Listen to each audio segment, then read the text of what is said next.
Hello everyone, welcome to jobs guide and tricks. ఇవాళ మనము సిల్లోఎస్ఎంలో వితౌట్ వెన్ డయాగ్రామ్తో పాసిబిలిటీ కేసెస్ ఎలా చేయాలి and no pen no paper కన్ఫామ్గా చెప్తున్నానండి. మీరు కనుక కరెక్ట్ నేను చెప్పిన రూల్స్ ఫాలో అయ్యి కరెక్ట్గా మీరు ఒక 50 క్వశ్చన్స్ పాసిబిలిటీ కేసెస్ మీద మీరు ప్రాక్టీస్ చేశారు అంటే ఖచ్చితంగా నో పెన్ నో పేపర్తో మీరు జస్ట్ ఆఫ్ సెకండ్స్లోనే మీరు పాసిబిలిటీ కేసెస్ని కూడా క్లియర్ చేయొచ్చు అని చెప్పి నేను గ్యారంటీ ఇస్తున్నాను. అది ఎలాగా అని చెప్పి మనం ఇప్పుడు ఈ వీడియోలో చూద్దాము.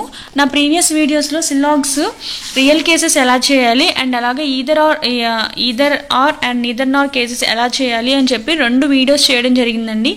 ఆ వీడియోస్ కూడా ఒకసారి మీరు చెక్ చేసుకున్నట్లయితే మాత్రమే ఈ యొక్క సిల్లాగ్ టాపిక్ పాసిబిలిటీ కేసెస్ని మీరు క్లియర్గా చేయగలరు. లేకపోతే కొంచెం ఇబ్బంది పడతారు. ఎందుకంటే ఆ టాపిక్స్ అయితే ఎవరైతే చూసారో వాళ్ళు మాత్రమే చేయగలరు. ఎందుకు అంటే దాంట్లో ఉన్న రూల్సే మనం చాలా వరకు దీంట్లో కూడా యూజ్ చేస్తాము. ఎందుకు అంటే నేను ఆల్రెడీ మీకు లాస్ట్ వీడియోలోని ఈదర్ ఆర్ కేసులోనే చెప్పాను. ఒకటే రూల్ని మనం ఫాలో అవుతూ దానికి జస్ట్ కొన్ని రూల్స్ని యాడ్ చేస్తాం, అంతేకాని మనం క్లియర్గా రూల్స్ని అయితే మార్చాం. ఓకే అండి. ఎవరైనా ఖచ్చితంగా అయితే ఆ వీడియోస్ ఎవరైనా చూడని వాళ్ళు వీడియో చూస్తున్నట్లయితే కనుక ఖచ్చితంగా ఫస్ట్ డిస్క్రిప్షన్లోకి వెళ్ళి ఆ 2 వీడియోస్ అయితే చూసిన తర్వాత మాత్రమే ఈ వీడియో చూడండి. ఎందుకు అంటే మీరు ఆ వీడియో చూడకుండా ఈ వీడియో చూసినా మీకు అర్థం అవ్వదు, యూజ్ ఉండదు. మీరు యూజ్ లేకుండా మీరు నా వీడియో ఎంత చూసినా వేస్టే కదండి. అప్పుడు మీకు అర్థం కాదు అని అరే ఈ కాన్సెప్ట్ మనకు తెలియట్లేదు, అర్థం కావట్లేదు అని మీరు మంచి ఛాన్స్ అయితే కోల్పోయే అవకాశం చాలా ఎక్కువ ఉంది. ఫస్ట్ అది అర్థం చేసుకొని ఖచ్చితంగా అయితే మీరు ఆ ఫస్ట్ 2 వీడియోస్ చూసిన తర్వాత, లేదు ఒక వీడియో అయినా సరే చూసిన తర్వాత మీరు కాన్సెప్ట్ అర్థం చేసుకున్న తర్వాత పాసిబిలిటీ కేసు చూడండి. ఓకే, ఇప్పుడు కాన్సెప్ట్లో చూడండి. ఇప్పుడు మనకి సిలాబస్లో కూడా without Venn diagram possibility cases కూడా కొన్ని రూల్స్ ఉన్నాయండి. అవి కూడా 4 రూల్స్ ఉన్నాయి. మనం ఫస్ట్ నుంచి కూడా ప్రతి వీడియోలో కూడా మనము ఏదో ఒక రూల్ నేర్చుకుంటూనే ఉన్నాం. లాస్ట్ 2 వీడియోస్లో కూడా మనం అలాగే సిల్లాగ్స్ సంబంధించిన టాపిక్లో రూల్స్ నేర్చుకున్నాం. మనం ఏ టాపిక్నైనా కూడా మీరు అబ్జర్వ్ చేసినట్లయితే కొన్ని రూల్స్ నేర్చుకుంటే చాలు మనం ఆ యొక్క కాన్సెప్ట్ని అయితే క్రాక్ చేయగలుగుతున్నామని అర్థమవుతుంది అని అనుకుంటున్నాను. అండ్ అలాగే చూడండి, ఇప్పుడు మనకి ఈ ఖచ్చితంగా నేను ఎందుకు చూడమన్నాను అంటే మీకు అర్థమవుతుంది. ఈ యొక్క రూల్స్ చూసిన తర్వాత మీకు అర్థమవుతుంది ఎందుకు ప్రీవియస్ వీడియోస్ ఖచ్చితంగా చూడమన్నాను అంటే మనము డైరెక్ట్గా ఇక్కడ పాసిబిలిటీ కేస్ని డైరెక్ట్గా చెక్ చేస్తాం. మనం క్లియర్గా మళ్ళీ మనం డయాగ్రామ్ వేయము అండ్ అలాగే 150 అని రాసుకోము, ఏమీ చేయము. జస్ట్ నోటితోనే పాసిబిలిటీ కేసెస్ని క్లియర్ చేస్తాం. అది ఎలాగాని మనం ఇప్పుడు చూద్దాం. ఫస్ట్ రూల్ చూడండి. మనకి ఇచ్చిన స్టేట్మెంట్స్ ప్రకారంగా conclusion all A are B అన్న కన్క్లూజన్ మనకు వచ్చినట్లయితే కనుక మనం ఏదైనా 2 స్టేట్మెంట్స్ ని కలిపినప్పుడు ఆల్ ఏ ఆర్ బి అంటే సమ్ ఎలిమెంట్స్ వస్తాయి కదా, అలా ఆల్ తో వచ్చినప్పుడు మనకి పాసిబిలిటీ కేసెస్ ఏమేమి అవుతాయి అంటే ఆల్ అండ్ సమ్ నాట్ తో కలిపిన పాసిబిలిటీ కేసెస్ మాత్రమే వస్తాయి. క్లియర్ గా అర్థం చేసుకోండి. జస్ట్ ఒకసారి కనుక అర్థం చేసుకుని గుర్తుపెట్టుకున్నారు అంటే ఖచ్చితంగా మీరు ఒకసారి నేను ఈ టాపిక్ చెప్పంగానే మనకు ఆన్లైన్లో చాలా క్వశ్చన్స్ జరుగుతాయండి. అవన్నీ కూడా ఒకసారి పాసిబిలిటీ కేసెస్ క్లియర్గా నేను చెప్పిన ఈ విధానాన్ని బట్టి మీరు క్లియర్ చేయండి. జస్ట్ 50 క్వశ్చన్స్ క్లియర్ చేయండి. మీరు 50 క్వశ్చన్స్ అంటే మాక్సిమం మీరు ఇప్పుడు లెర్నింగ్ స్టేజ్లో ఉన్నారు కాబట్టి ఒక 1 అవర్లో అయిపోతుంది. మీకు ఆ 1 అవర్ టైం మీరు చూసుకుంటే ఆ 1 అవర్ తర్వాత మీరు సిల్లాగ్స్ టాపిక్ని ఇంకెప్పుడు చూడక్కర్లేదు. ఎగ్జామ్కి వెళ్ళినప్పుడు కూడా చూడాల్సిన అవసరం లేదని నేను అనుకుంటున్నాను. ఎందుకంటే చాలా మంది స్టూడెంట్స్ అలాగే చేశారు, నాకు తెలుసు. నేను క్లియర్గా చెప్తున్నాను మీకు. ఎందుకు అంటే ఈ యొక్క టాపిక్ అంత ఈజీ టాపిక్, ఈజీగా 5 మార్క్స్ తెచ్చుకునే టాపిక్ అండి. అందుకని మీకు మళ్ళీ మీరు పెన్ తీసుకుని పేపర్ తీసుకుని అక్కడ ఏ అంటున్నాడా, బి అంటున్నాడా, అండ్ ఆల్ అంటున్నాడా, సమ్ అంటున్నాడా, అండ్ డయాగ్రామ్స్ వేసుకుని అది పాసిబిలిటీయా కాదా, నోవా కాదా, సమ్ నాటా అంత మీరు అబ్జర్వ్ చేయాల్సిన అవసరం లేదు. మీ యొక్క మెమరీని అంత వేస్ట్ చేయాల్సిన అవసరం అంతకంటే లేదు. క్లియర్గా చూడండి. ఇప్పుడు రూల్స్ చూడండి. కన్క్లూజన్ మనకి real case conclusion all ARB అని వచ్చింది అనుకోండి. సమ్ 2 కన్క్లూజన్స్ కలిపినప్పుడు మనం యాక్చువల్గా మీకు ఎగ్జాంపుల్స్ చెప్పినప్పుడు బాగా అర్థమవుతుంది. ఫస్ట్ రూల్స్ చూసేయండి.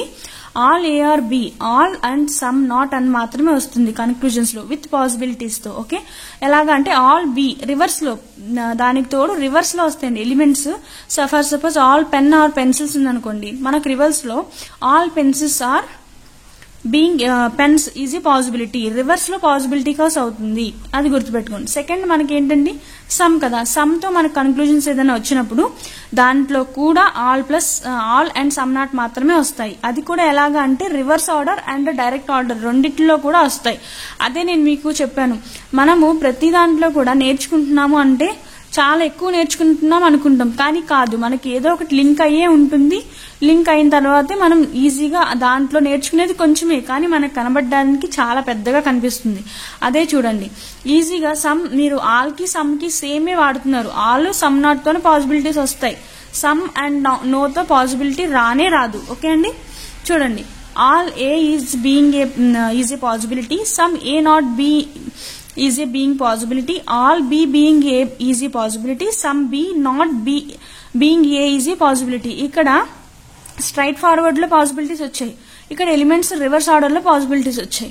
తర్వాత చూసినట్లయితే సమ్ నాట్ కి కూడా సేమ్ మనకి ఏమొస్తున్నాయి, పైన ఆల్ సమ్ నాట్ వాడేసాం కదా. ఇప్పుడు చూడండి ఆల్ నో, మనకి మనకి మిగిలిన ఏంటి సమ్ నో. థర్డ్ క్లాస్ లో సమ్ నాట్ కి మనకు వచ్చేది కన్క్లూజన్స్ ఏంటి, సమ్ నో తో పాసిబిలిటీస్ వస్తాయి అని ఇక్కడ గుర్తుపెట్టుకోవాలి. థర్డ్ రూల్ లో some A being B is a possibility, no A being B is a possibility అని చెప్పి మనం చెప్పడం జరుగుతుంది. డైరెక్ట్ స్ట్రైట్ ఆర్డర్ లో సమ్ తో నో తో పాసిబిలిటీ వస్తుంది, ఈజీ గుర్తుపెట్టుకోవచ్చు కదండి. అండ్ దాంతో పాటుగా రివర్స్ ఆర్డర్ లో ఆల్ కేసెస్ నుంచి కూడా మనకి పాసిబిలిటీస్ వస్తాయి. ఆల్ కేసెస్ నుంచి అంటే ఆల్ సమ్ నాట్ నో ప్రతి కేసులో కూడా రివర్స్ ఆర్డర్ తో అంటే ఎలిమెంట్ రివర్స్ అయ్యి పాసిబిలిటీ డామ్ ష్యూర్ గా వస్తుంది. మనం జస్ట్ చదువుతాం అంతేనండి. మీకు ఒక ఎగ్జాంపుల్స్ చూపిస్తాను చూడండి, ఎగ్జాంపుల్స్ చూపించినప్పుడు క్లియర్ గా అర్థమవుతుంది. జస్ట్ చదివి ఆన్సర్ పెట్టాలి. ఇవి ఏదో జనరల్ నాలెడ్జ్ చదువుతాం కదా, అలా చదివి ఆన్సర్ పెట్టాలి. జనరల్ నాలెడ్జ్ కదా ఇంకా మీరు గుర్తు పెట్టుకోవాలి, గుర్తు తెచ్చుకోవాలి ఆన్సర్ ఏంటని. అక్కడ కూడా అవసరం లేదు, కన్క్లూజన్ డైరెక్ట్ గా వచ్చేస్తుంది. చూడండి ఒకసారి మీరు all B being A is a possibility, some B being A is a possibility, some B not being A is a possibility, no B being A is a possibility. Okay, మనం next చూద్దాము. Next నోతో ఏమొస్తుంది చూడండి, చాలా easy. And ఇప్పుడు మీకు అర్థమై ఉంటుంది చాలా ఈజీ అని ఎందుకన్నాను. మనకి real case no A is B అని వచ్చింది అంటే దానికి పాసిబిలిటీస్ ఏమీ ఉండవు. అలా ఒకవేళ నోతో పాసిబిలిటీ మీకు ఇచ్చాడు అంటే అది రాంగ్ అని అర్థం. ఓకే అండి, చూడండి నెగిటివ్ తో మీకు పాసిబిలిటీ ఎప్పుడు సాధ్యం కాదు. ఓకే, అండ్ అలాగే ఇంకొక మెయిన్ రూల్ ఏంటంటే నేను అక్కడ రాయలేదు, జస్ట్ మీకు కేసెస్ చెప్పినప్పుడు ప్రాబ్లమ్స్ లో చెప్దామని రాయలేదు. అది ఏంటి అంటే మనకు అసలు రిలేషనే లేదనుకోండి, మనం రెండు స్టేట్మెంట్స్ ని కలుపుతున్నప్పుడు మనకు కన్క్లూజన్ వచ్చిన దాని నుంచి మనం పాసిబిలిటీస్ తీస్తున్నాం, కానీ అసలు మనకు రిలేషనే లేదు, అసలు మనం వాటిని కలపలేకపోతున్నాం, కానీ కింద పాసిబిలిటీ ఇచ్చాడు. అప్పుడు ఏం చేయాలి అని అడుగుతారు చాలా మంది. అప్పుడు మీరు డైరెక్ట్ గా అది ఆన్సర్ కరెక్ట్. మనకి పైన మనము రెండు స్టేట్మెంట్స్ ని కలపలేకపోయినా కింద పాసిబిలిటీ ఇచ్చాడు అంటే అది కరెక్ట్ అండి. ఓకే, చూద్దాం. తర్వాత మనం ఎగ్జాంపుల్స్ చూసాం, మీకు అర్థమవుతుంది. చూడండి ఎగ్జాంపుల్స్. చూడండి స్టేట్మెంట్ ఏమి ఇచ్చారంటే ఆల్ పెన్స్ ఆర్ పెన్సిల్స్ ఇచ్చారు, ఆల్ పెన్సిల్స్ ఆర్ పిన్స్ ఇచ్చారు.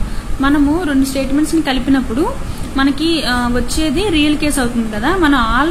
మనం 150 ప్రకారంగా ఆల్ అంటే 150 అవుతుంది, 150 అవుతుంది. పెన్సిల్ కనీసం ఒక 100 ఉండాలి కాబట్టి పెన్సిల్ క్యాన్సిల్ అయ్యి ఆల్ పెన్స్ ఆర్ పిన్స్ అన్నది మన రియల్ కేస్ అవుతుంది. అయితే మనం దీనికి పాసిబిలిటీస్ ని ఎతకాలి. పాసిబిలిటీస్ ఎతకాలి అంటే ఏమవుతుందంటే ఇక్కడ చూడండి, మనం ఆల్ వచ్చినప్పుడు మనము ఇందాక చెప్పుకున్నాం కదా, ఆల్ వచ్చినప్పుడు ఏంటండి, ఆల్ వచ్చినప్పుడు ఏం చేయాలి, రివర్స్ ఎలిమెంట్స్ రివర్స్ ఆర్డర్ లో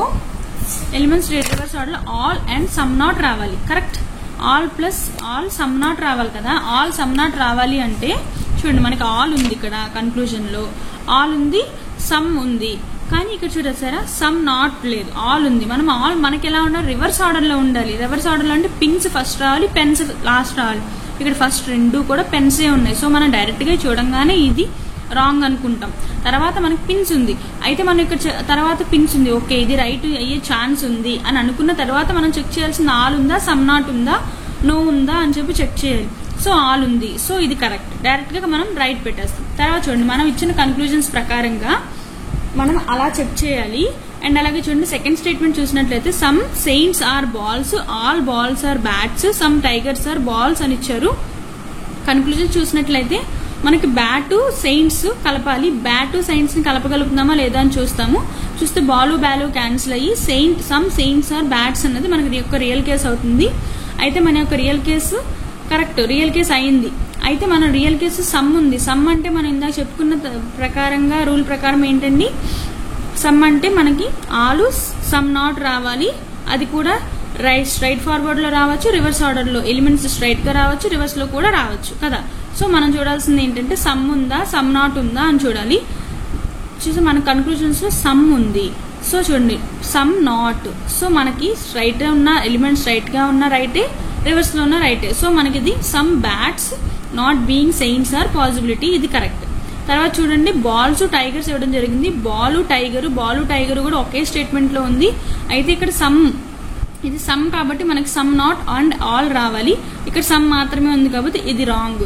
తర్వాత సమ్ బ్యాట్స్ ఆర్ టైగర్స్ ని కలపచ్చు. కలిపినప్పుడు మనకి బాల్స్ బ్యాల్స్ క్యాన్సిల్ అయ్యి సమ్ టైగర్స్ ఆర్ బ్యాట్స్ అవుతుంది. సమ్ వచ్చినప్పుడు మనకి సమ్ నాట్ రావాలి స్ట్రైట్ ఆర్ రివర్స్ ఆర్డర్ లో, కానీ ఇక్కడ సమ్ మాత్రమే ఉంది కాబట్టి ఇది రాంగ్. తర్వాత చూడండి ఇక్కడ స్టేట్మెంట్స్ లో all flowers are toys, all toys are trees, some angles are trees అని ఇవ్వడం జరిగింది. ఇక్కడ సమ్ యాంగిల్స్ ఆర్ టాయ్స్ అన్నారు. యాంగిల్స్ ని టాయ్స్ ని కలపడం జరుగుతుందా లేదా అని చూస్తాము. ఇక్కడ ట్రీస్ ఉన్నాయి అంటే 50-50. సో మనం ఇక్కడ ఇది క్యాన్సిల్ చేయడం కుదరదు. సో ఈ యొక్క యాంగిల్ ని టాయ్ ని కలపడం కుదరదు. సో ఈ యొక్క స్టేట్మెంట్ రాంగ్. తర్వాత మనం ఫ్లవర్స్ యాంగిల్స్ ఉన్నాయి, ఫ్లవర్స్ ని యాంగిల్స్ ని కలపడం కుదురుతుందా అని చూసినప్పుడు టాయ్స్ క్యాన్సిల్ అవ్వదు. సో ట్రీస్ అసలు క్యాన్సిల్ అవ్వదు. సో ఈ యొక్క క్వశ్చన్ తేవడానికి కారణం ఏంటి అంటే ఇక్కడ మనకి ఫ్లవర్స్ యాంగిల్స్ ని మనం రియల్ కేసులో కలపలేము, కానీ రియల్ ప్లేస్ లో కలపలేనిది ఏదైనా సరే పాసిబిలిటీ 100% పాసిబిలిటీ అవుతుంది. అది మనం యాక్చువల్ గా వెన్ డయాగ్రామ్స్ లో చేసినా కూడా అంతే కదండి. ఏదైతే రెండు కలవో అది 100% పాసిబిలిటీ అవుతుంది. సేమ్ రూల్ ఇక్కడ కూడా రూల్ అప్లై అవుతుంది. మనకి ఏ స్టేట్మెంట్ అయితే కలవదో ఆ స్టేట్మెంట్స్ ఖచ్చితంగా ఏ యొక్క 2 ఎలిమెంట్స్ కలవో ఆ 2 ఎలిమెంట్స్ ఖచ్చితంగా పాసిబిలిటీ అవుతుంది. సో డైరెక్ట్ గా రైట్ ఆన్సర్ పెడతాం. తర్వాత మనం చూసినట్లయితే 4th క్వశ్చన్ చూడండి. No chocolates are holders, all holders are lamps, some lamps are desks అని ఇవ్వడం జరిగింది. సమ్ డెస్క్స్ ఆర్ పెన్స్ అంటున్నాము. అయితే మనకి ఇచ్చిన కన్క్లూజన్స్ చూడండి. డెస్క్స్ చాక్లెట్స్ ని కలపమన్నారు. డెస్క్ చాక్లెట్స్ ని కలపడం కుదురుతుందా లేదో చూద్దాం. చూడండి చాక్లెట్స్ ఇక్కడ ఉంది, డెస్క్ ఇక్కడ ఉంది, ఇక్కడ ఉందండి. సో ఇక్కడ ఉంది చూడండి. ల్యాంప్స్ క్యాన్సిల్ అవుతుందా, క్యాన్సిల్ అవ్వదు. సో ఖచ్చితంగా ఇది పాసిబిలిటీ రూల్ అవుతుంది. ఓకే, తర్వాత చూసినట్లయితే all lamps being chocolates is possibility అన్నారు. ల్యాంప్స్ చాక్లెట్స్ చూడండి ఇక్కడ హోల్డర్స్ క్యాన్సిల్ అవుతాయి. అంటే ఒక 100 ఉన్నా సరే మనకి క్యాన్సిల్ అవుతాయి కాదు. ఇక్కడ 2 100s ఉన్నాయి. సో మనకి క్యాన్సిల్ అయ్యే అవకాశం 100% ఉంది. సో మనకి ఇక్కడ ఏమొస్తుందంటే some lamps are not chocolates వస్తుంది. సమ్ నాట్ కి మనకు రూల్ ఏంటండి అండి, స్ట్రైట్ ఫార్వర్డ్ లో ఆలు అండ్ నో వస్తాయి. అండ్ రివర్స్ ఆర్డర్ లో ఏంటండి అన్ని all no some not to some అన్ని కరెక్టే. ఇక్కడ మనకి ఏమి ఇచ్చారు, some lamps are not chocolates కదా. సమ్ ల్యాంప్స్ తోనే స్టార్ట్ అవుతుందండి. స్ట్రైట్ ఫార్వర్డ్ లో ఆల్, సో ఆల్ కరెక్టే. సో ఇది కరెక్ట్. ఇదండి సమ్ నాట్ కేసు. అయితే మనకి ఇప్పుడు మనం మీకు పాసిబిలిటీ కేసెస్ గురించి క్లియర్ గా ఎక్స్ప్లెయిన్ చేశాను అని అనుకుంటున్నాను నేను. మరి మీకు అర్థమైందో లేదో నాకు కింద కామెంట్ చేయండి. చాలా ఈజీగా మనం వితౌట్ వెన్ డయాగ్రామ్ తో చాలా ఈజీగా చేయొచ్చు. జస్ట్ క్వశ్చన్ చదవడం ఆన్సర్ చేయడం మాత్రమే మన యొక్క పని. జస్ట్ సెకండ్స్ లో చేయొచ్చండి. అండ్ తర్వాత మనము మనము కొంతమంది చాలా మంది ఓన్లీ ఫ్యూ గురించి సమ్ క్వశ్చన్స్ అడుగుతున్నారు. దాని యొక్క నెక్స్ట్ వీడియోలో చెప్పడం జరుగుతుందండి. అండ్ అలాగే ఎవరికైతే ఈ వీడియో నచ్చిందో వాళ్ళందరూ ఖచ్చితంగా లైక్ చేయండి. అండ్ అలాగే మీ ఫ్రెండ్స్ కి షేర్ కూడా చేయండి. ఎందుకంటే చాలా ఈజీగా మీకు నేను చెప్పానండి, చాలా ఈజీ. జస్ట్ మీరు క్వశ్చన్స్ చదువుతారు. ఇంగ్లీష్ ఎలా అయితే మనం క్వశ్చన్స్ చదివి ఆన్సర్ చేస్తామో అలాగే ఇది క్వశ్చన్ చదవడం ఆన్సర్ చేయడం మాత్రమే మన యొక్క పని. సో చాలా ఈజీ. అండ్ అలాగే ఖచ్చితంగా ఈ రూల్ అయితే ఫాలో అవ్వండి. ఫాలో అయినట్లయితే మీరు చాలా టైం సేవ్ అవుతారు. వెన్ డయాగ్రామ్స్ గీసే బాధ ఉండదు. వెన్ డయాగ్రామ్స్ గీయడం వల్ల చాలా టైం వేస్ట్ అవుతుంది. ఆ పని చేయకండి.